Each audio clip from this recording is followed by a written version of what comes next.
ব্যাপার রাইসা, তুই আমার পারমিশন ছাড়া নাস্তা কেন দিয়েছিস? আপা, তারা তো তোমার পর কেউ না, কত দূর থেকে জার্নি করে আসছে, কেমন ক্লান্ত হয়ে গেছে দেখছো তো। আর এজন্যই আমি তোমার পারমিশন ছাড়া নাস্তাগুলো নিয়ে আসছি।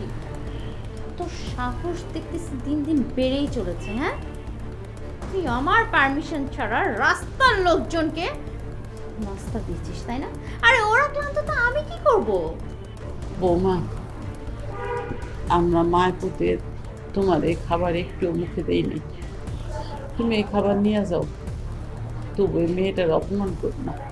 প্লিজ, আপনি আগ বাড়িয়ে কোনো কথা বলতে যাবেন না। আমার সংসারে আমি কি করব না করব সেটা আমি খুব ভালো করেই জানি। আর আপনি কি মনে করেছেন এই নাস্তাগুলো আমি আপনাকে খেতে দিব? না।